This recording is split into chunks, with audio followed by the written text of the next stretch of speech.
Welcome to episode 3 of the Monster of Geek podcast, where we take the fight to the Foot Clan on the streets. Thank you guys for tuning in. And we got Daniel and Jared here today. Andrew, I don't know. He says he couldn't be here, but I think he's watching the Packers and Patriots game. He's already commented that I have scheduled a podcast during the epic Rodgers and Brady clash. So I don't know what he's doing. I won't say he's studying or something, doing something important, but he's probably just watching football. I have no clue where the Yeti is. He's, it's getting winter time. He's getting ready to go play in the snow and stuff. So I don't know where he's at. But yeah, thank you guys for being here. We're going to discuss a pretty heady topic a little bit later. But first, I guess heady, I don't know. We don't ever discuss too serious topics here, but one that is a little bit more, I guess, intellectual for video game talk, I guess.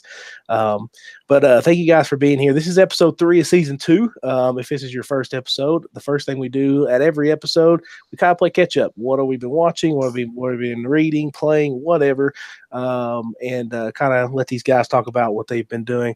I want to talk to Daniel first, because Daniel, the first thing I do when I turn on PS4, which hasn't been very much lately, but I look on my timeline and I see what Daniel Robinson is playing, what trophies he's getting, and just it's just been it's kind of been a habit of mine that I look like I've been playing Spider-Man. It's awesome, but always first, like, what's going on? That little tab there, and I slow down. I was like, oh, it's what Daniel's playing, So Daniel, let's talk about the wonderful thing that we call achievement trophies. I guess PlayStation. What they call? I guess they're achievement trophies, right? Is that what they call them?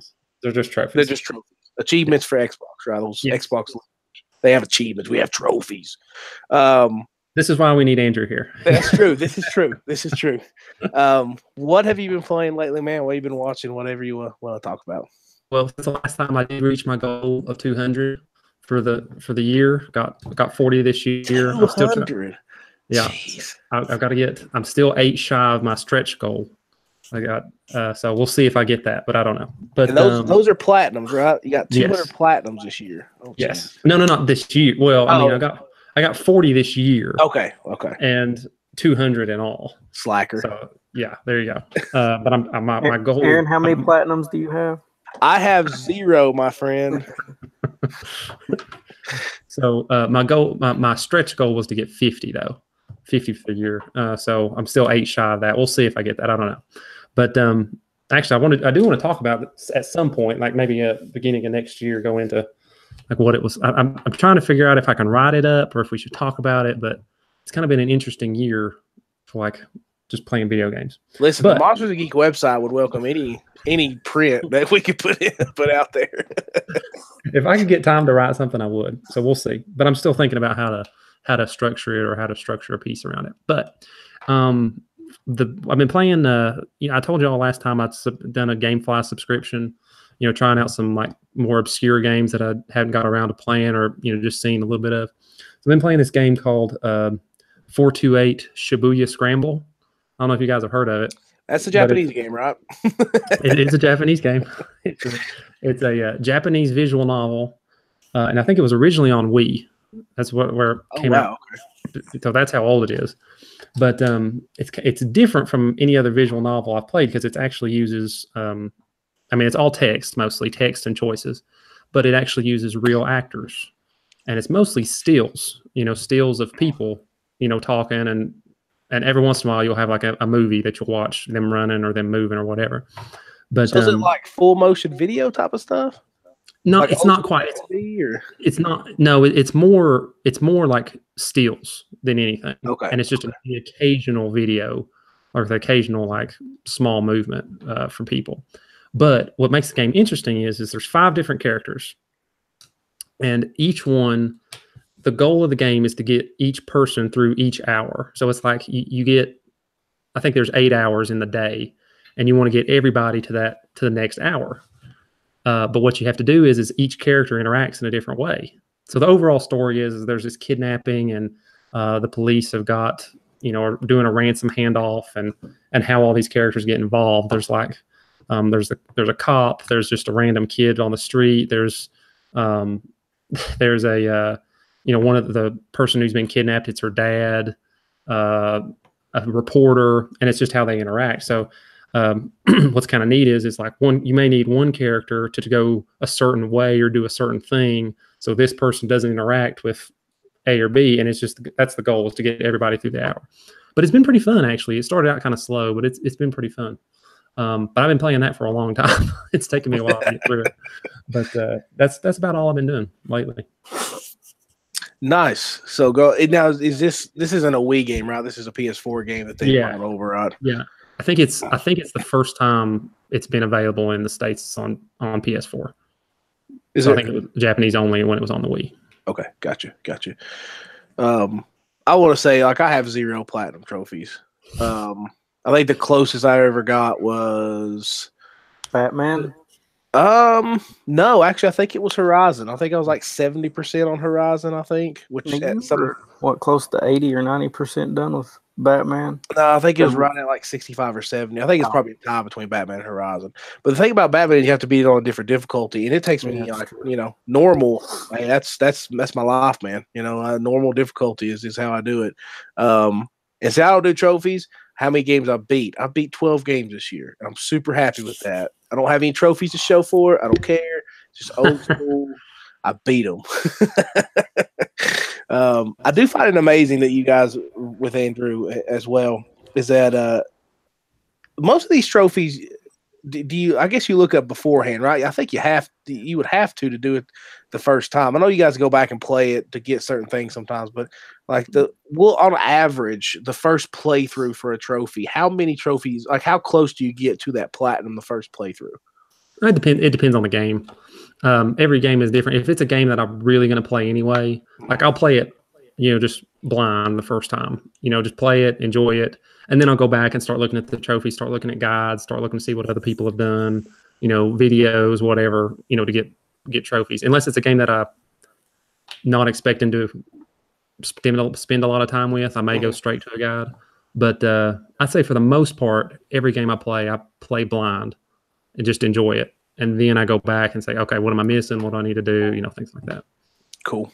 There is one I wish back on the 360, with an achievement. I don't know if you guys ever played the old Ghostbusters game that Atari put out for the PS3. That's a really good game, and it's still somewhat expensive. I think it still goes for like $25-$30. But if you ever get a chance to play that game is super, super fun. I was supposed to play it at one time. Somebody was going to let me borrow it, but I know. I think they ended up selling it. I think they did. In fact, I think it was like 2 or 3 months ago that I ended up selling it. But I was supposed to borrow it like a couple months after it came out. And then, listen, I'm terrible about letting people borrow games. Like, I only let my own brother borrow games usually. Jared, I will let you borrow Spider-Man, I promise, because I don't think that game's going anywhere. So I don't know when I have time to play it. 6 years from now, but I might have time then. Or Bruce might want to play by that. That's it. You can help Bruce play through. And then he'll be like, but Dad, this doesn't even have a virtual reality headset. What is this stupid stuff? We'll have to share. Hey, Jared, I thought of you this week. I don't know if you saw it, there's a great story on Kotaku this week about how to play like really long games when you don't have time. Did you see that, Aaron? Yeah. I did see that. Yeah. Did you see it, Jared? No. It was really good. I think it was by a mom is what it was. And she was talking about, basically tips to get through these really long games when you don't have time, like Red Dead and, these games that take forever. But it was making a pretty good case that the only thing that I remember about it was that it was saying that, games for her was like her me time. That's how she that was her time that she needed, so she shouldn't feel guilty about spending an hour with the game. But any parents in the audience should look up that story and read it, because it hit home for me. I probably could play more, but I choose to do other things. Yeah. I mean, I love video games, but that's not my passion. Whenever, sometimes it is, but I have to be in the mood for it. Yeah. So I think it's somebody. I read 2 articles before the one that Daniel talked about. One by Steven Totilo, which is the editor in chief of Kotaku, and he had twins, and he wrote an article about how he almost the exact same thing, how he approaches games now. And how some of these longer games he just has to not play at all because he focuses on like 5 or 6 hour games and that he can knock out, but still, so he said, I miss some of the big games, but I get to play games. Like that's the only way that I get to play games. And then one guy talked about hitting on Jared's how to attack a backlog. And he said, I looked at my backlog one day in my library and he said, I had so many games backlog. I'm talking about like old games, new games, whatever. And he said, I had to make a decision to cut things out. And he said, so like for a year, I cut out like binging TV shows. I would just go see movies at the theater. Like I wouldn't watch them at home or something like that. He said, and I knocked out like 40% of my backlog in a year or something like that. He said it was such a challenge because just like Jerry said, there's so much stuff that I like and there's so much stuff that I want to consume that I had to decide, am I going to tackle this backlog or am I going to, just pick through it while I'm doing other things? And so it's pretty I have to find both articles and send them to you, but it's pretty, both of those are pretty interesting as well. So yeah, I think that's one thing that the article that I read touched on too was Jared was if it's whatever it is, you have a limited amount of time when you're a parent or an adult. You just in general, right? Yeah, so you kind of got to pick your battles. So whether it's games or whether it's working out or whether it's movies or shows or whatever. But I thought of you when I read that because I thought you could relate too. With that being said, a segue into Jared. What have you been doing lately?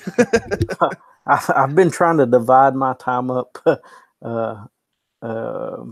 amongst several things. Let's see. I did watch the series The Haunting of Hill House. I've heard a lot of things on this. I got through it in a week, and I also watched Daredevil season 3. And then I watched World War II in color. So that's what I've spent. What'd you watch that on? Netflix. Netflix, okay. It's a 13-part series back from like 2007. And so like it just dives deeper into my World War II obsession that I've been on here lately. And then really every night I've been trying to sit down for 15, 20 minutes or longer, and I've been rereading Band of Brothers. So I try to read something every night. It helps me sleep better when I do that, and I wake up earlier the next morning and everything. So it's really weird. If you put your phone down and kind of unplug for 20, 30 minutes before you go to bed, it's really helped me. We talked about that a little bit. I mean, go back, I won't turn this to the dad cast here, but we all kind of we texted the other day about it, and as we got, I don't know, I think a lot of us have, but me in particular have gotten really used to just picking up the phone, just scrolling, and I don't know what I'm looking for. I'm just scrolling, type of thing. So I've been trying to set my phone aside, especially when I'm home with Mary because I work throughout the week. Just throwing my phone on the couch and just letting it sit there, and not picking it up or just putting it on charge in another room or something where it's not physically in the same room as I am. But it is tough in terms of, and I know people joke about smartphone addiction, but it is something that you just don't, like I told Sean, we've talked about, me and my wife Sean has talked about that, how sometimes we just find ourselves just sitting in the same room but just scrolling through our phones, and it's not even like you're doing it on purpose. It's just it's a thing now, and that's what you kind of do when you have some free time. So I've been trying to set it aside, and you told me about maybe reading a book, 30 minutes of a book or something, which I may try to do. I know she reads before she goes to bed. She tends to sleep pretty well, but I think it's a great idea. So yeah, I mean, it's just surprising how much that helps. For some people, at least, just doing anything besides sitting there staring at your phone for, will probably help you out a little bit. And then let's see. Last night I did get to sit down and I watched Close Encounters of the Third Kind. Because it's on the list, ain't it? It's actually on the original list, but it's not on the 2007 list. Which now after I've watched it, I'm like, I think it should be up there because it was a lot better. That's the first time I'd ever watched it. And I was excited because it's on Netflix. And so I was like, I don't have to rent it. It's on the list. And then afterwards, I sat down and looked, and It's not on the new one anymore. So let me ask you this. Now, you've not made it completely through the list yet, have you? I just looked yesterday. I'm in the 80s on the 10th anniversary list, and I'm on number that made 76 on the original. Okay. So if you had to replace a film, you said this one should have been in it. Oh, The Grapes of Wrath. Oh, The Grapes of Wrath was horrible. wow, that was quick. That was Oh, real God. quick. I We struggled just lost all of with our that Grapes of movie. Wrath, the fans in one Oh, episode. yes. I'm sure there's tons of them. I've tried to watch that movie, and I mean, I watched it, but it was mind-numbing. I don't know why. There's been dozens of others that I've watched on there, like African Queen, and even like the Chaplin movies. I absolutely love those, even though they're mostly silent. But I don't know why Close Encounters of the Third Kind. It might be better than E.T. actually. Really? Yeah, because it's kind of like that original. It's like one of the original sci-fi movies, and I don't know if that's where we kind of get the grays from, because you kind of get to see them, and they're these little people with big heads, and they're grayish color, and they got big black eyes. I don't know if that's where they come from, or the first time they'd ever been put in movies, but it was very good.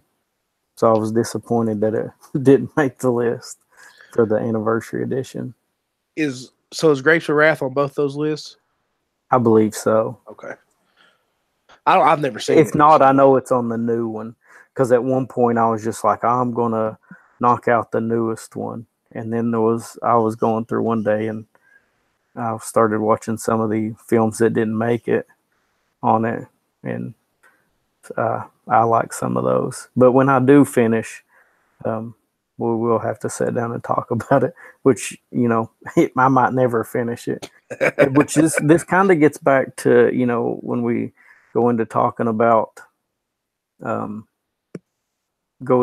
these video games, because movies are kind of the same thing, especially they brought up in the article. But there's a lot of films that there's not a physical copy for anymore. Yep. So I know one thing, I was going through Barnes and Noble.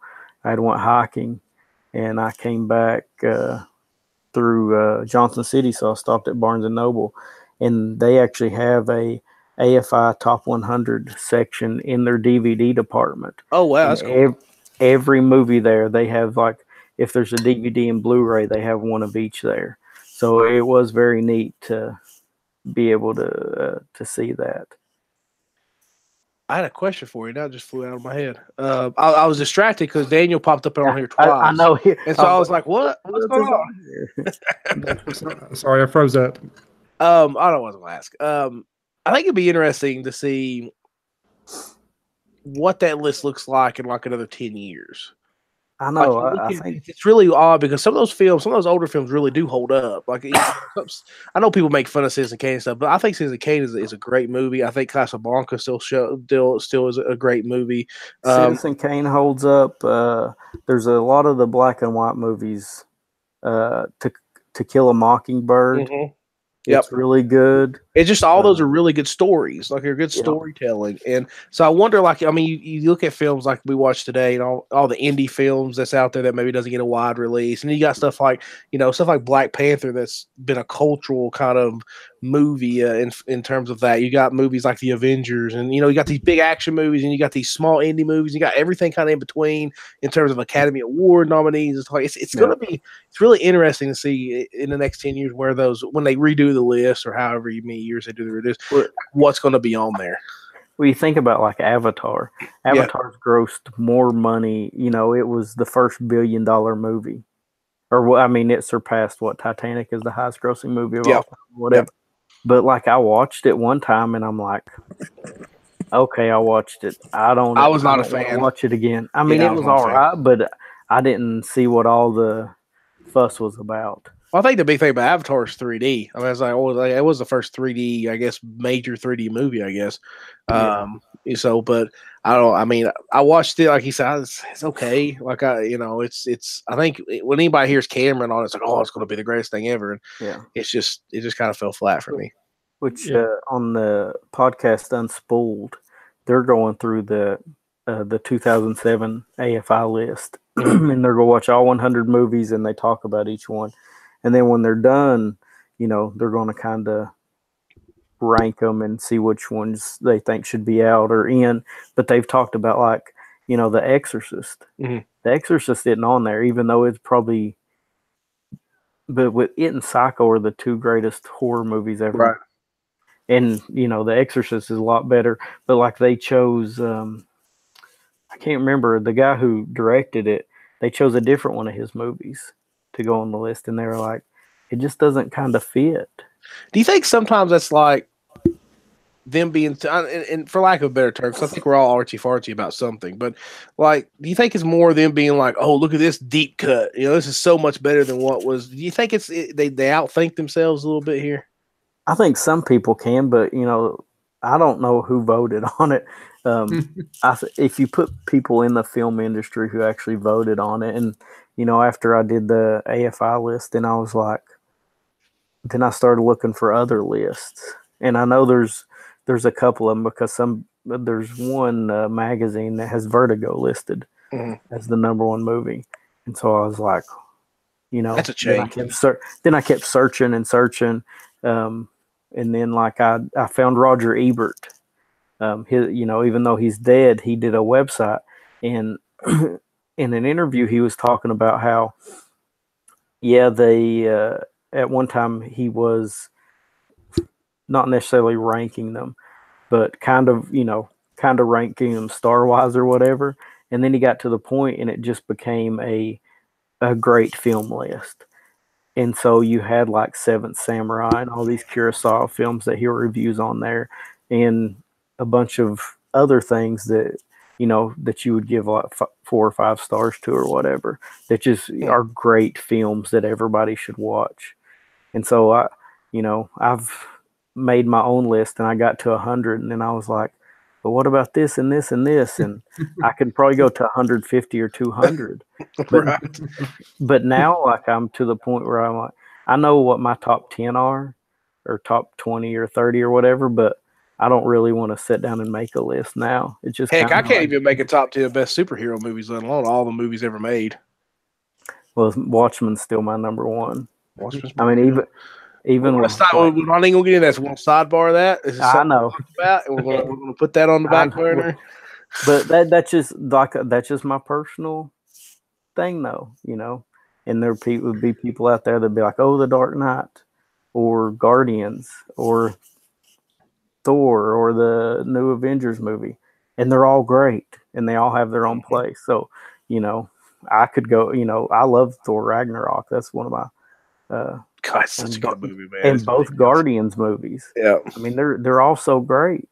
But I mean, that where I would list them as what can I sit down and watch over and over again, and those would probably be my top 4 comic book movies anyway. But so go check out our website if you're just listening, monstergeek.com. We do have my top 7 or something on there. We do have a comp. How many years ago? Was that 3 years ago? I guess we did that. That was one of the first things we ever did as a group. Well, there's the comic book list that we all voted on. Yeah. And then I also did my top 13 movies or something on there. It's still on there. Listed on somewhere. So go check it out. We have discussed, hopefully, I don't think we'll make it this year, but really in the next year, that we're going to do a new superhero movie. And we're going to do it in the podcast so we can all yell at each other and not have to type in caps, okay? I think after the next Avengers movie, after it closes out the phase, and, that's when it should all be. That's what I was thinking, too. I know there's been some people that's like, hey, man, let's go ahead and do one. I was like, yeah, but I feel like we really need to close out this phase. Like, we're so close. Every time you do one, there's a new one that comes out. Right. I was hoping we could do like a Marvel one before Avengers 4, or before the new Avengers, like just after Captain Marvel, but before Avengers. That's what I was hoping. But you got to wait, because then, like, the phase is closed out. I would like to then do it's like complete. Here's an idea. Maybe not a ranking of the Marvel movies, but I think if we can find time at some point, they did this on Kind of Funny podcast, or they have like a Marvel thing that they do where they watch a movie and then they talk about it and then they kind of rank it in the Pantheon. But I think that we should do maybe like a retrospective at some point before Avengers 4 and be like, hey, let's watch all these. Let's get them. Let's just talk about all of them and then be ready to rank them by. We talk about what. Let's just be quite honest. That list is going to be full of Marvel movies, and it's just going to be basically a Marvel top 25. But we're going to try to sprinkle in some different ones here or there. But it's something we talked about. So hopefully we can do it on the podcast. Hopefully next year. I'm with Jared. I think we should wait till Avengers 4 and then kind of go from there. But we'll saute. So what have I been up to? I've just been playing Spider-Man when I've got a chance. I haven't been doing. We bought a new house. Just trying to spend more time with family and stuff. So I haven't really been playing a ton of games. Played a little bit of The Messenger. I'm almost through that, which that game is just freaking fantastic in terms of just challenge and everything. But man, I'm still digging Spider-Man. Like I've been trying to think of reasons not for it to be my game of the year. And there's just not a reason for it not to be. The fighting's fluid. Once you really start getting skills, which one of the reviewers had talked, I think Jeff Gerstmann talked about it. He said once you start getting skills, you really start that combat really starts to open up a lot. It's very Batman-like, but which is good because we all like that Batman Arkham stuff. But when you bring in like the web attacks and stuff like that, kind of brings in a whole new thing, which is pretty cool. I'm about 50, a little bit over 50% through the actual story. I've just been swinging around, just beating bad guys up and doing all these cool side quests and stuff. So, but other than that, I've been buying more Ninja Turtle toys, which is awesome. So I went to there's a toy show in Gray, Tennessee. And did we go back to 1993? Is that that's what we did back in '93? Baby, I was pulling them off the racks. So I picked up a couple. I actually kind of fallen in love with action figure carrying cases. I don't know if you guys remember the old carrying cases or not. But it started. I got 2 Ninja Turtle ones. I got a He-Man one at a flea market, which is awesome. And then I picked up a real Ghostbusters one for like $10, and it's one of the old school ones. And like it is just like these things are awesome. If you ever go, there's actually a book that I'm going to order that has these things in here. And me and my buddy Travis Giles, which has wrote some for the blog, we get in discussion about how cool those carrying cases are. And basically it's just like the artwork's cool and everything about it. It's almost, I've been thinking about this and maybe write an article about this, is like action figures are like Americana to the core. Like if you look at the like 1980s to it's like 95, 96, like those that action figure line up until probably the first Marvel Legends, which was up in actually 2001, 2001, when you still pick up action figures for under $10 and they're not $20 collectibles anymore. But I was thinking about that today. In the old Ninja Turtle toys, I actually picked up a couple things at the same flea market. I picked up the big sewer playset a couple months back. And I was talking to him about how like the artwork on the boxes. So I picked up an Oozer in the box. I don't know if you guys remember the Oozer or not, but it's basically you slide the turtle under and you got the ooze and you put it down, you open the thing, and I oozed on top of them. And had it for like $20. It really isn't that much considering it was in the box and had all the instructions and stuff. And but it's just so fun to kind of look back here because Kevin Eastman did all the artwork for those boxes, and even the instruction manuals had a lot of really cool Kevin Eastman artwork in it. And so I've just been trying to just find that kind of cool stuff. And really, Turtles is the only thing that I kind of collect toy wise. But it was cool. I mean, they're just such cool toys. And if you look at toys today, like, my kind of holy grail is a Technodrome. Like I really, really want a Technodrome. It's expensive. It's going to be one of those things I asked for my birthday that everybody kind of throws in on to get a complete one. But you look at, like I was talking, they made a Technodrome for the movie, right? For the last Ninja Turtle movie. Super small. Like it's ridiculous. It is embarrassing that they made such a small toy. And then you look at the big Technodromes with those big vehicles that the Turtles have. Those things were monstrous, and they were awesome. They had a lot of character to them, and they had a lot of detail. This turned into Aaron gushing about Ninja Turtle toys. But it's just so cool to get those figures and see kind of the details and stuff in them versus even now with like the old, like some of those Marvel Legends look awesome, but then you look at those Turtle toys, like there's just a lot of character in them, man. And so I've been kind of collecting those, in those carrying cases. And so it's cool, man. You go, and some of the stuff, it's like you don't even remember them. Like it's like I got like one of the Turtle submarine, and I had not seen that ever, and I was like, oh, well, that's cool. I didn't know they made the Turtle submarine, and so I ended up getting that. It's just cool, man. I mean, and I know people's like, why you buy toys? I don't know why I buy toys. It's cool. Like they're basically works of art at this point for me. In terms of Turtles, you probably watched every day after school. Yep, I did. Home, right? Yep. Mine's the same obsession with He-Man. You know, I bought. Now I got on late to when Mattel brought back the He-Man line, so I didn't buy any of those, and now they're like $200 a piece. Yep. But when Super 7 took over, they released the He-Man. They re-released the 7-inch or 5-inch figures or whatever. I bought them. So I've got I'm still waiting on them. And then, you sent me that link the other day, but I had already got the email on it about the Ultimate Edition of the line. Yep. And so now I'm contemplating buying those, but I don't want to dig too deep. So, and because I'm just going to I'm trying to build a bookshelf. So more than likely they'll just be, stationed on that bookshelf on display. And that's the thing, Jared hit that part of your childhood. Right. It's a part of the childhood that you maybe don't appreciate at the time. Like they're cool toys and you want to play with them and you got all this stuff and that's all cool. But you look at them now and you're like, man, like the intricacies of how they were made and the details and how large that they were. I mean, it's absolutely amazing at how cool it is. And like I said, they're Americana to the core. I mean, those things, that is American toys to the core. You throw in G.I. Joe in there and Transformers and all that great stuff in there. And it's more or less, you look at it's just a history of first what made us all geeks was probably some kind of action figure at some point, but they're just not viewed the same way now. Like you look at these pickup videos and stuff, people picking up new stuff and you're just like, yeah, it's okay. Like it's fine. But did you see this submarine over here? This Ninja Turtle submarine? I mean, it's just different. So, but I've been kind of going through that. And Jared hit on the head. You can't get too deep into it. You start digging too deep, and you get way too much money. Yeah. I don't have the space for it either. Well, in this new house, I've got a big basement. And so, we've talked about that being kind of like a podcast studio. So we can finally maybe all get together and do something.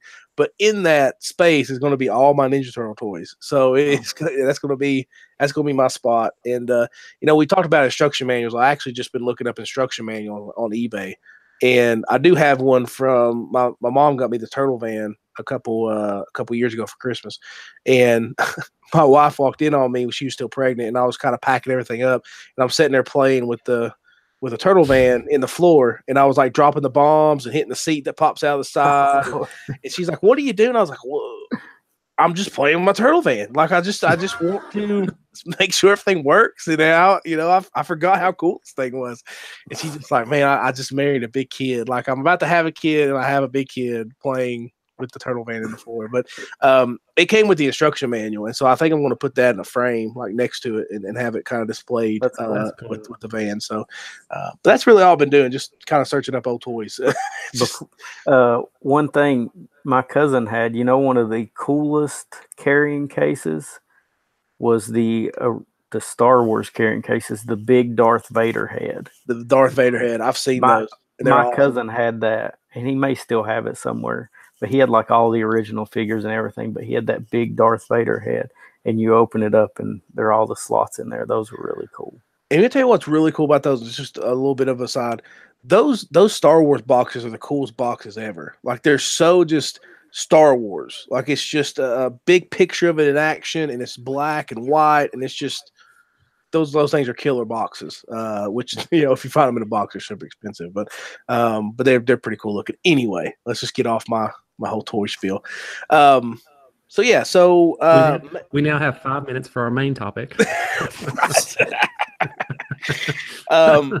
Speaking of the main topic, because Daniel's a jerk. Derek kind of touched on it a little bit. We're going to talk about video game preservation a bit here tonight, and it's something that me and Jared kind of text back and forth back in the summer of this year, and I think it's got some show notes here that I believe in July of this year, Nintendo filed a lawsuit against two of the biggest ROM sites on the internet, Love ROMs and Love Retro, which Love ROMs sounds really dirty. When I was writing it, I was like, that doesn't sound like a good site to go to. But Love ROMs and Love Retro, which alone, I think Love ROMs had like 17 million users. And a lot of this has to do with, obviously, emulation, which has been maybe the number one way to preserve old video games since the internet became the internet. And a lot of articles I read have kind of touched on that. Was when the internet came around and everybody started getting more internet in the home, that's when emulation kind of really started picking up.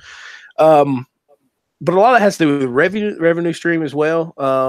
They were getting a lot of Google AdSense revenue from those sites, so technically they were kind of making money off of those sites, and that's where Frank Cifaldi talked about it. And when all this stuff kind of came down, he had a really good, interesting Twitter. If you don't know who Frank Cifaldi is, he does I can't remember, it's a history museum, but he's a big, it's called the Video Game History Foundation, which he founded with a couple other guys in San Francisco. And basically they're trying to do like an actual video game library where they're getting in, and they've done a lot of cool stuff with like unreleased ROMs and games that were maybe finished but never released and stuff like that. So they're kind of really going after it in terms of getting some of these games out there, which we'll talk about a little bit later. But he said, obviously that's, if money wasn't involved, they would still be up. Like, this isn't a big deal if money's not involved, which as the internet kind of spin along, there's a lot of stuff with the internet that money's involved. So I want to kind of talk about that from you guys' perspective. We're all gamers here. We all talk about old games. We all reminisce about games that we played when we were kids or children. If you've listened to the podcast, I at one point had a large video game collection. When you buy a new house, some things have to be sold to get money for that new house. So a lot of that's gone now. I've kept some of that stuff, but not all of it. And those games can get pretty expensive, especially games that, as we kind of talk, is not around anymore or very hard to find or maybe wasn't released in large quantities. But I want to kind of get you guys' take on it. I wish we would have touched on this in the summer, but a lot of things were going on. We didn't get to record as much. Daniel, we'll kind of start with you, man. What, in terms of preservation, what do you think about how games are preserved now? Like, a lot of the argument is that the game companies are not doing a good job of doing this. Do you think it solely falls on those guys in terms of that, or the developers, or where do you kind of where does the burden of this kind of fall on the most? I mean, the problem that I have is that I do think it falls on publishers and developers because they are restricting anyone else from doing it. You think about all the ROMs and ROM sites and about, what we're talking about right now is Nintendo going off after the ROM sites, telling them to shut down. They are the ones that are forcing, right. it on themselves. You know what I mean? Nintendo might want to release these games at a later date and all this, and they have the rights to the games. I get that. But at some point, I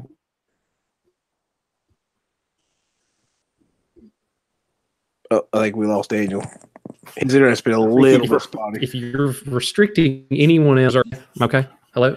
Yeah, you cut out. Go ahead and start over. No, I'm joking. Sorry. It's okay. When what was I saying? Where was I? Things away from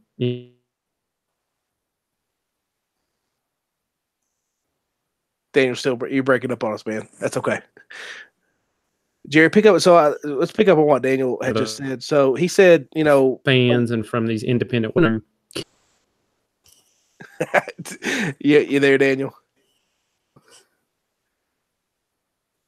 Okay, so we talked about Frank Cifaldi a little bit, and he made a good point. He said, "I'm not advocating casual piracy. I especially am a fan of websites generating ad revenue by offering downloads by other people's work without permission. In fact, I doubt any of these shutdowns would be happening if money was not involved." Jared, do you kind of believe that a little bit? That we talked about the money involved. If Nintendo didn't have money involved, or maybe has some kind of plan that to go into preservation. I mean, they did release one of the big things in the article, especially Chris Kohler's article for Kotaku, said that, hey, Nintendo took a big step in releasing Star Fox 2, which was something that was about 98% done. By the time it was done, the Super Nintendo was on the way out. So Nintendo's held on to that. You could get a repro card of it. People had got a hold of it. But Nintendo actually was like, hey, man, let's try to get this out on the market. Do you think that even without money involved, do you think at some point Nintendo probably would have came after them for that? Probably, just because, that's their property pretty much. That's their license for the system.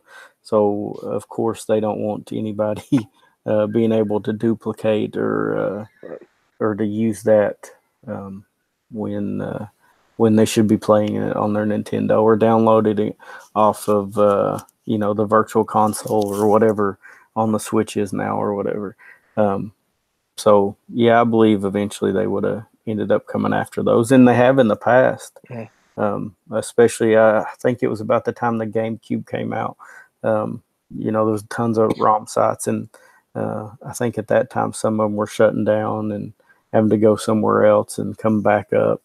So there was a lot of that going on during that time. I think, Jared, you touched on something a little bit in when we talk about movies and stuff. And I think this is where the preservation aspect has really kind of come into play. There are games that we will never play again. I think Chris Kohler talked about, for example, like something like Home Improvement, where you have to get the rights to Tim Allen. Now, whether or not you consider Home Improvement a good game for the Super NES, spoiler, it's not. It's just not a very good game, but it's something that it is part of video game history. Just because something isn't good doesn't mean it's not part of the history of the medium. There's a lot of stinky books out there. There's a lot of stinky movies, but that doesn't necessarily mean they're not the part of the history of cinema or literature or anything like that. Same for video games. He's talking about how some of those games once, at some point those are going to be forgotten. Like, our generation is going to be gone. They're never Home Improvement, maybe forgotten. Maybe, I don't know, maybe probably still in syndication at some point. But the game itself will be gone. Stuff like Inspector Gadget that has, which is a halfway decent Super Nintendo game. It has an IP attached to it, so we'll never see that. I think you hit on it a little bit, like I said, with the movie portion of that, is that some of these games are gone. Like classic games such as Dragoon Saga for the Sega Genesis, that game's gone. Like the source code is gone. Like nobody has figured out. Read a great article on the Ringer about it, and the creator, the developer of it was like, "Hey man, it's gone. Like I don't know what happened to it. I don't know where it's at. It's gone, and we'll never get to see that game in its original form." I think as far as what me and you, in terms of kind of like geek historians, we'd like to go back and watch this thing. At what point and this is maybe a question that may be unanswerable, but like at what point do you think game companies or developers will start seeing that? Much like with film, where I don't know the article you read with Chris Kohler was like, hey, those films in 1928 that now have nobody owns the IP anymore, owns the rights to it. It's gone. Like there's no more of that. Yeah. When do you think the video game industry will start to see that back? Hey, let's try to do something here. And because the video game industry is so many different entities, I don't know if you'll ever see that. Right. That's the problem. And that's where Library of Congress needs to step in. Library of Congress stepped in with the film industry. These things were culturally significant. And so every year they elect X amount of films to be, or, movie reels, or they do it with photos and everything. They bring them in, they preserve them. And that's what they should do with video games, because, everybody knows like Mario would be in there. Mm-hmm. Eventually one day there will be no usable copies of Mario. Right. So there needs to be a way, because that data starts depleting eventually. Your memory's going to go bad in your game. Something's going to happen to it. Everything degrades and it won't work anymore. That's where, this digital media comes in. And if Nintendo was smart, they would be at the forefront of it because they're basically the holder of the legacy. Mm. I mean, the video game revolution started with Nintendo. Well, we wouldn't be here talking today if it wasn't for what they did in '85 with the NES. So if they would be like, all right, we're going to take every game, we're going to digitize it, and then we'll sell it on our. I don't care if they sell it. If they sell it for 99 cents or $2 or $3 a game, it's there. It's available for everybody. If they wanted to store it and be like, oh, pay $100 and you have unlimited access to everything, that would be fine with me too. However they wanted to do it, but as long as in some way, shape, or form that it would be there preserved for everybody, then I think that would be great. One of a guy I grew up with, my mom ran into him, and he was this was back when the SNES Classic was coming out, and he was talking to my mom, and he was trying to get a hold of one because his son, he bought the NES Classic, and his son got a hold of it, and he was only like 5, but he loved all the games in it. He loved sitting down and playing it, and that's all he did all the time. And those games are really hard, but for somebody at that age, that's the only way that they would be able to get it to sit down and work. You're not going to sit down and beat on your Nintendo anymore for 5 minutes just to get one game to work. And if you want to switch it out, you're about to do the same thing over. So I think somebody needs to step in somewhere. And I think that's where, and especially Safaldi talks about it a lot in that Twitter thread, is that until somebody offers an alternative, there's still going to be people out there that are going to pirate this stuff. And he said, now, whether or not it's for a gain, like, putting it on a cartridge, if you ever watch somebody cannibalize a cartridge to put a ROM on and sell it, eBay's full of them. That's why it's so hard to buy retro games on eBay, because people don't list them as fakes or repros, whatever they want to call them. One of the things that he talked about, and something that I think we've kind of discussed a little bit here or there, maybe not on the podcast, but definitely texting back and forth.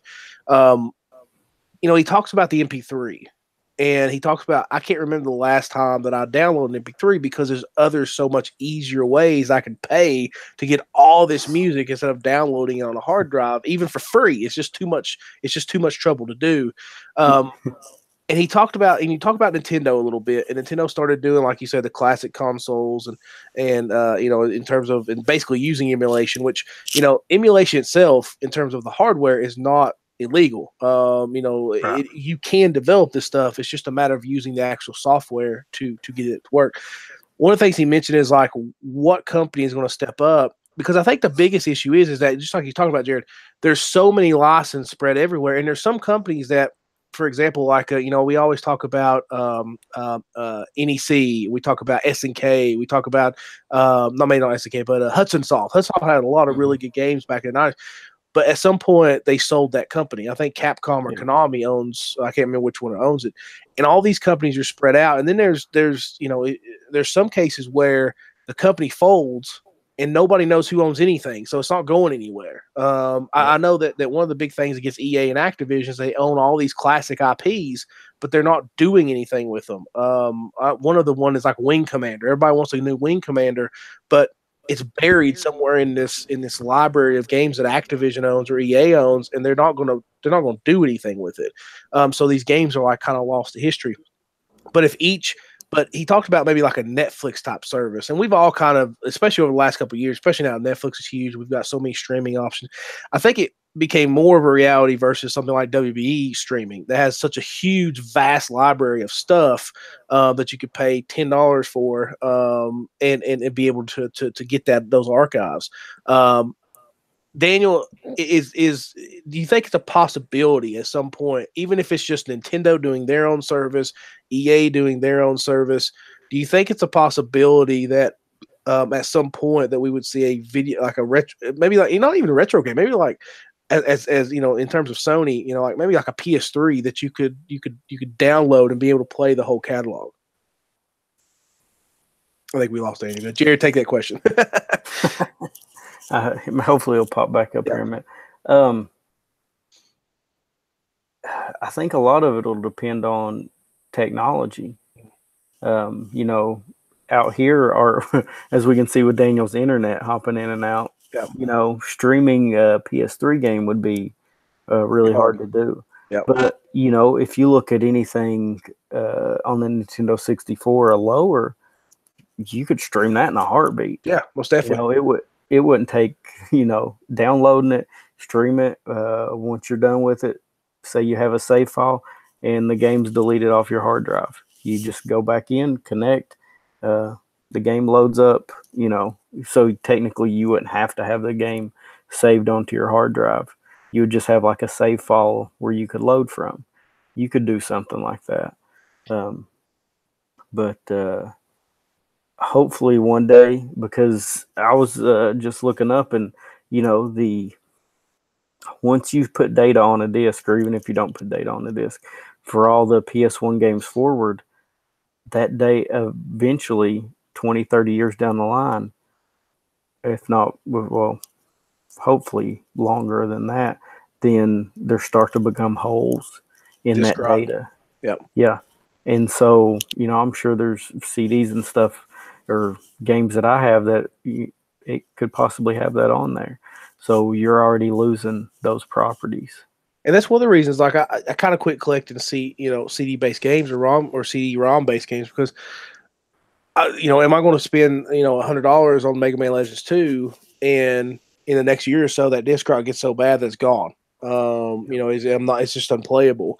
And I think that there's and I know people's going to be like, well, there's ways of getting it. Yes, there is. I mean, I can get Mega Man Legends 2 on my Vita, or I can get it on my PS3, or I can get it on my PS4. I can play it in these different ways, and I'm not totally against that. Like I'm happy to have a digital thing that I can download and be able to play that game for $10 if I wanted to. But there's so many games that and I think this is the like we talked about, the big thing is you're going to be losing so many games, and if Nintendo could be like, hey, we're going to try our best to get all these games at least that we have some kind of rights to under a Netflix type of thing, and maybe we can work something out with Capcom, or maybe we can work on. I know they've done a really good job. There's a company called Hamster that's done a lot of awesome SNK emulations. I bought a couple myself of those old arcade games that our Pizza Hut had with Metal Slug and Samurai Showdown, and they're doing a great job on that emulation front. I would love to see Nintendo back. Hey, man. You kind of see it with what they're trying to do with their monthly stuff, or with their new online service, where you do have a certain games that you can play. But I would love to have just like, hey, here's the whole library, like $10 a month, you get to play the whole library, or for $10 a month, you have the option to download these games and maybe pay $5 or something like that to be able to download on a card. I think the big thing is that video game history is going to be lost at this point. Like, there's a bunch of games.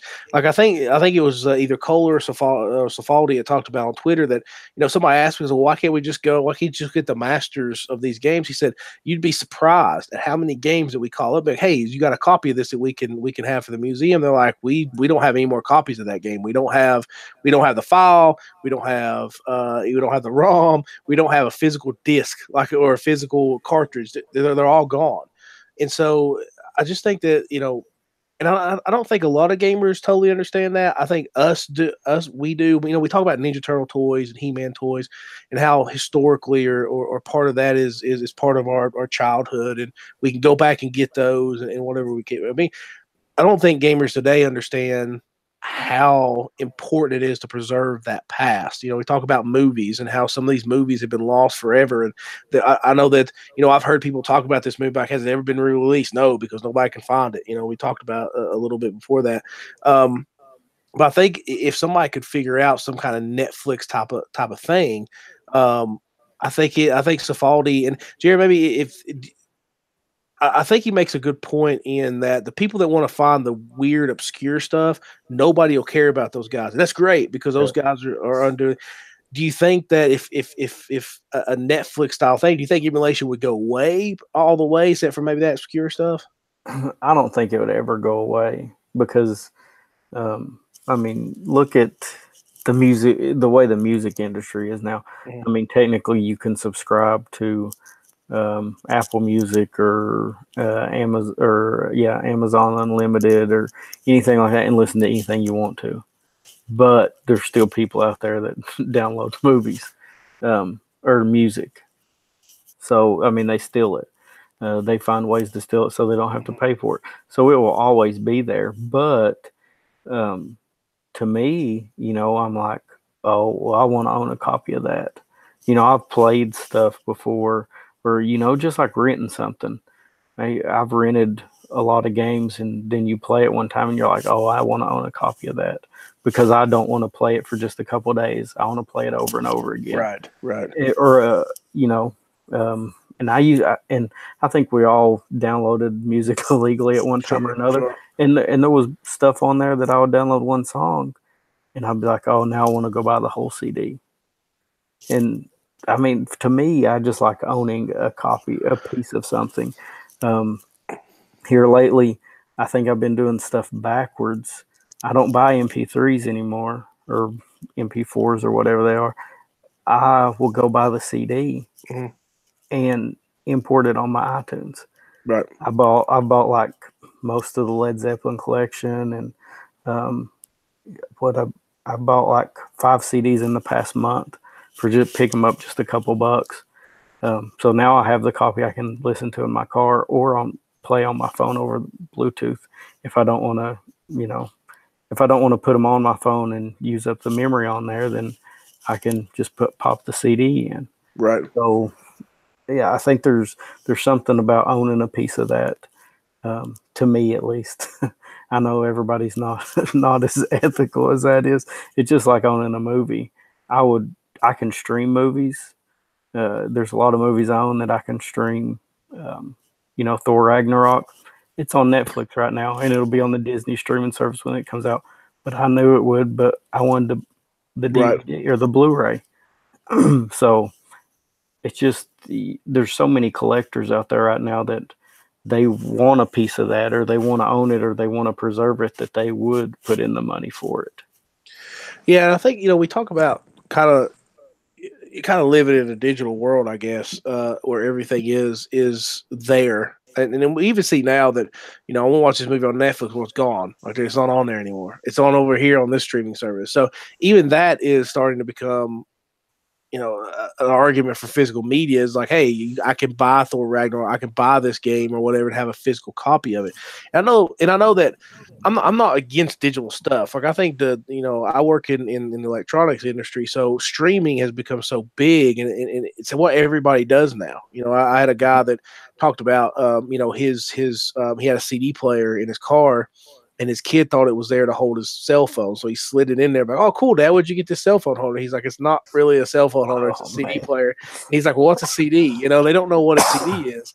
And I think that's the big thing about digital stuff. At some point, like, people think digital stuff won't go away, but at some point, I'm going to fire up my old system. And this is something that they've kind of, one of the things about preserving these things is that when the hardware goes away, sometimes everything goes away. Like, there's nothing there. You can't play it on anything. And that's where emulation becomes such a big thing. But I don't think a lot of people know, or think about that it could possibly happen to newer systems. Like, when one day I want to fire up my PS4 and whatever game that I downloaded, it's gone because my server's gone, or my save's gone because they shut down a server, or, and then it's gone completely. And it's gone forever. There. Yeah. And so I still think that there is very much, me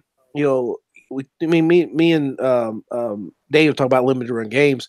I think it's great that they're taking these, certain games that were digital only and making a physical copy. And something like, for example, like Golf Story. I love Golf Story. Golf Story is digital only. I missed out on the limited run games. They're putting it in Best Buy. So I would probably go to Best Buy and buy a physical copy of that game because it's a fun game. And I would like to experience later on, maybe with Meredith, or, be like, hey, you got an old Switch here, pop this in and play it.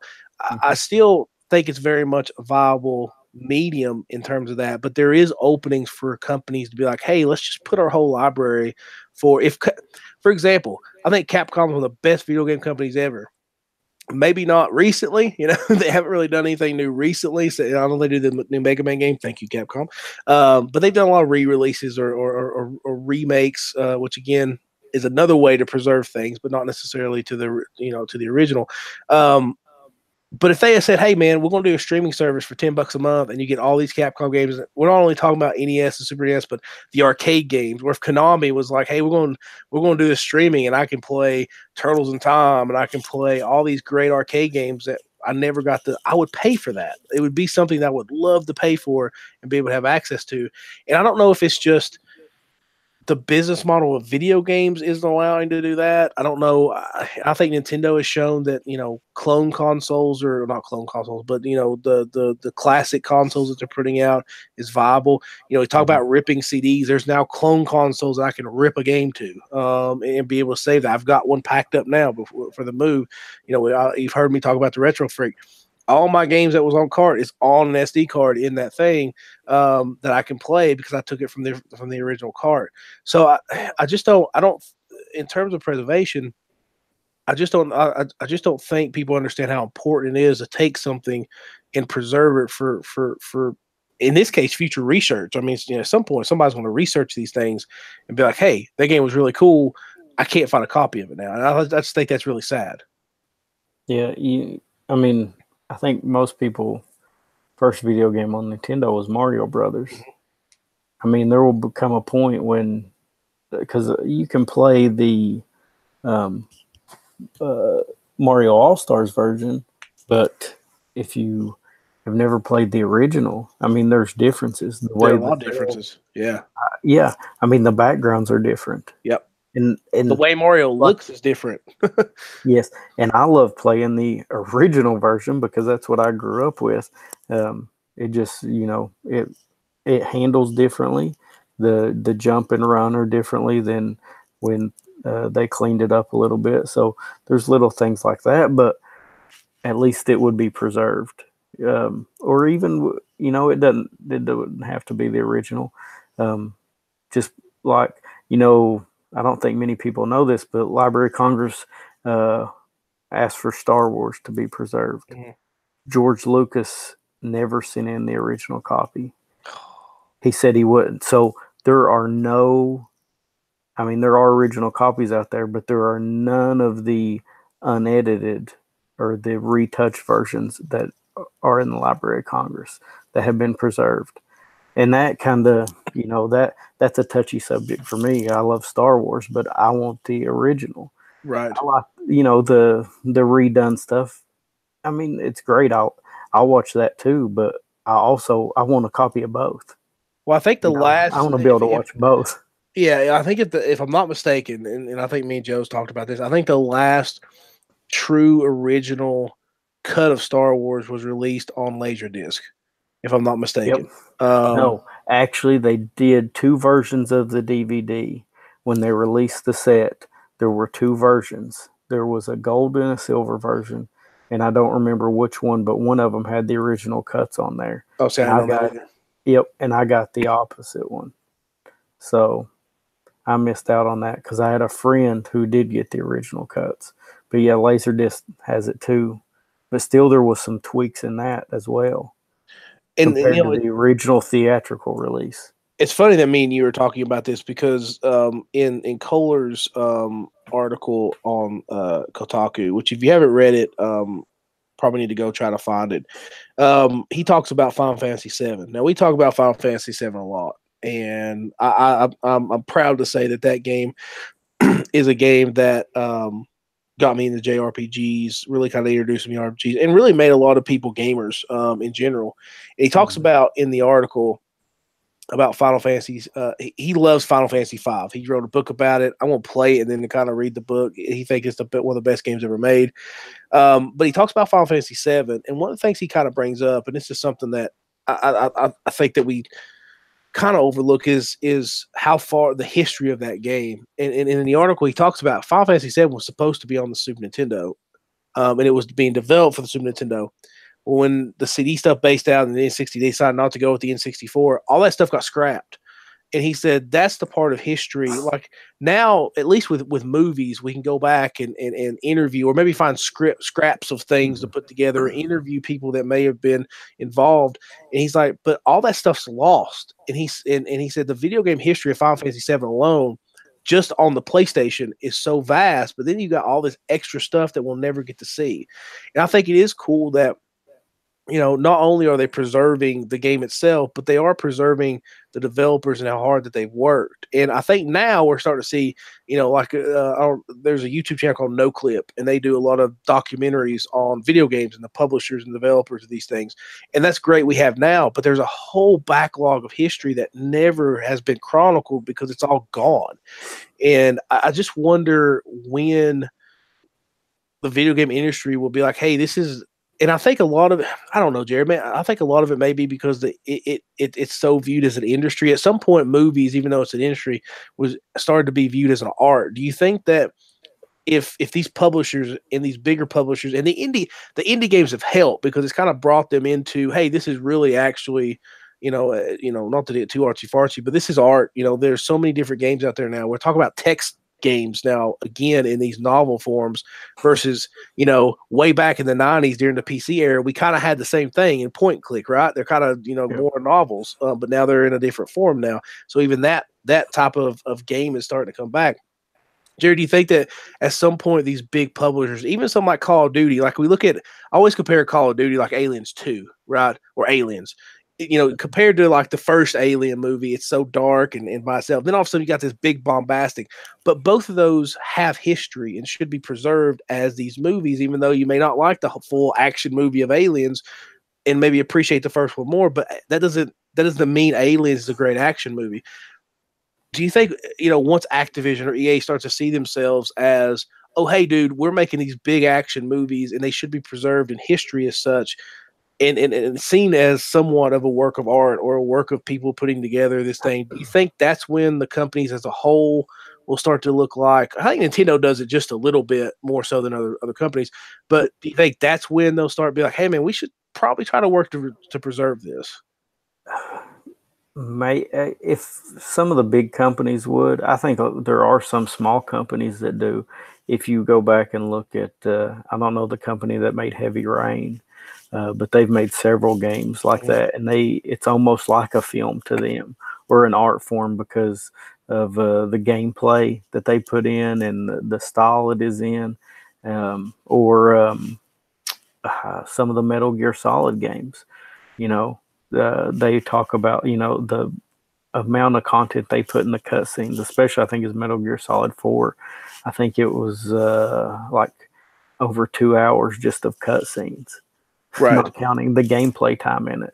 So, and I know some of the people in Final Fantasy, Final Fantasy X, when it finally came out, it was, people went crazy over it because it was so vivid. And, you had the PS2 engine that kind of really lit everything up and really changed the way people looked at stuff. And so, there are some of those out there, but you're right. If like EA and some of these big companies would kind of look at it that way, I think a lot of them just look at it as, oh, it's a moneymaker. Yeah. And I think that's all they don't care about the quality. And it's kind of what the movie industry is now too. And we talked about that at one time, the number of movies that was put out in, I think we looked at like the year, I can't remember, 78 or 77. Or something. Yeah, it was something like that. And there was 70 some movies put out that year. And then we looked at like 2016 or 17, and it was like way over 1,000 or 1,200, 1,800, something like that. Something crazy. And they just view it as a moneymaker instead of an art form or quality. Right. If you'd go with quality over quantity, because there's a lot of people out there that bought or will buy a $5 crappy game and sit there and play it for a little bit and then throw it away. But if you had the quantity, if you spent more time on the game rather than doing that, you'd get a lot more out of it. And you take pride in something like that. Right. And I don't want to take so I think Capcom's starting to buy into this a little bit, is putting out these collections like the Mega Man collections that I think is out there. But I also think that they're kind of gauging, if those Mega Man collections didn't sell well, we would have got Mega Man 11. Right. You know, and I think so. Even them, they're still looking at maybe the nostalgia grab or something like that. But I do appreciate the fact that they are trying to go back and release these old school games. Well, Maybe not here's- perfectly in like maybe not the perfect version of those. I know in a lot of articles we talked about like the certain version of game. I know even recently with the Capcom re-released Symphony of the Night and Rondo of Blood Yep. in a 2-pack, and I've read articles where they've already maybe changed some things in terms of not only the original translation of those games, where some people say, hey, it's kind of fun to see the old translation because some of it doesn't make sense, but now they've changed it, and now really the only version, if you don't go back and buy the original, is this version that Konami gives out. And apparently there's like maybe a non-playable character in there that Rondo was core to Rondo of Blood or something like that, which if you've never played Rondo of Blood, you should. It's absolutely amazing. But in terms of that, even though they're releasing these, we're not getting, just like you said with the Star Wars stuff, we're not getting that original cut anymore. And I just think that they can make it the way they want to make it now, not the way it was back then. exactly, and that's where the preservation kind of goes out the window because you're not really preserving it. You're doing your version of something. And I would love to have, like on the Legacy Collection, a buggy version of Mega Man. Like I would like to have that original version. And I'm not throwing Capcom under the bus. I love that they're doing it, but they're not preserving it in the way that it was meant to be preserved. Why not do it the way they did with Aliens? You have the original cut and you have the director's cut. Yep. Why not give you both versions?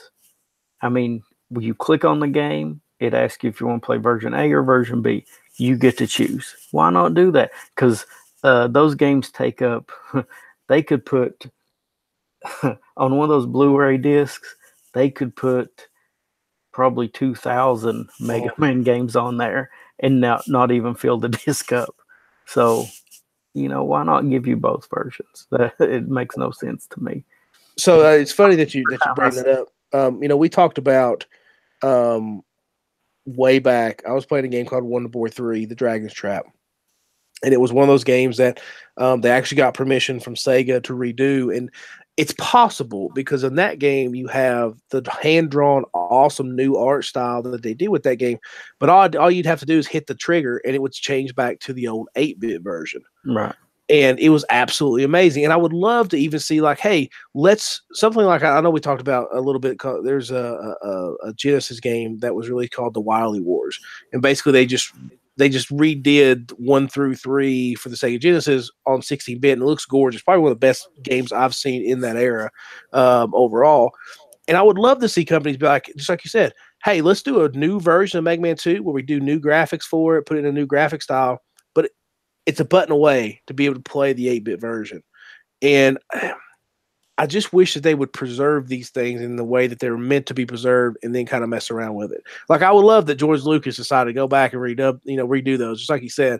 But I want to still have that original version that doesn't have the CGI put in, that I can show, hey, this is the original version of Star Wars that they actually put out in the 70s. Right.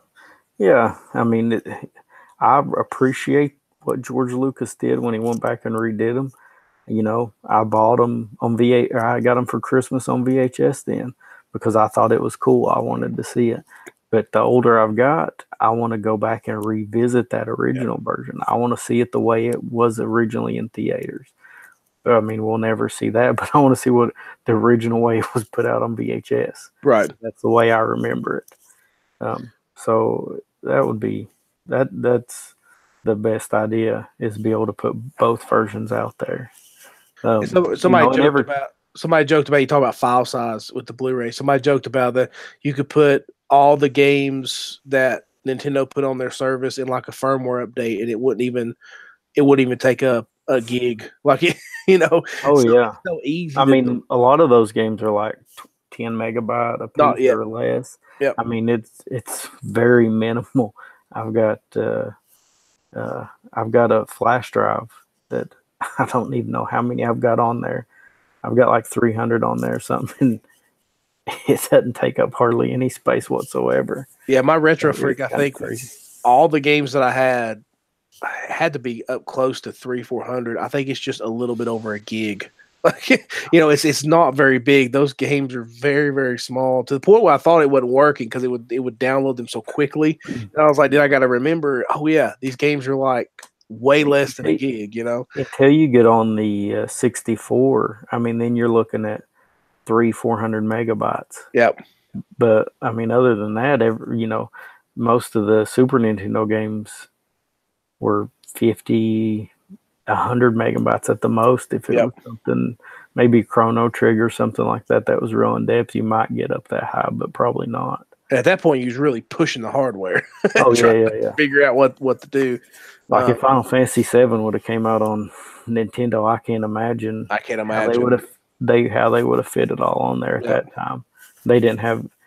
If they would have had the capacity that we do now in the cards, then they could have done it. But I think the big thing with Final Fantasy VII was I think they could have fit the main story on a cart because cart does, but not all the cinematics. I think was the biggest issue there because there's no way they could do it now, but they couldn't do it back then. No, not at all. But you know, every time Capcom releases one of the Legacy collections, I get excited and I'm like, are we finally going to get Mega Man Legends 1, 2, and Tron Bon on a disc? And I get excited, and every time it's like, oh, here you go. Right. I mean, I love the Mega Man games, and I've got them on GameCube, all of them. But I would like to see those physically on a disc. Or they play. It seems like they're almost playing. Let this become rare and rare and rare, and let the price keep going up. Right. They must hold a bunch of these and be selling them privately or something. Well, I think and one thing about Capcom, and maybe this goes into, you know, this also is in preservation, is I love that they're doing, or we'll just take anybody's doing like a compilation, not just Capcom. I won't pick on them too much because they do actually a pretty good job with releasing their compilations.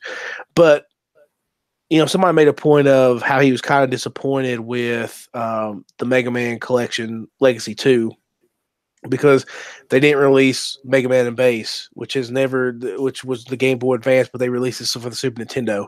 He was like, they should have put that on there. They should have put what was the other one? The Wily Wars. He said, I wish they would have put that on there because there's physical, you know, they released it physically in Europe, but it's like $400. Like, you know, it's so rare. It's one of those rare games in Europe.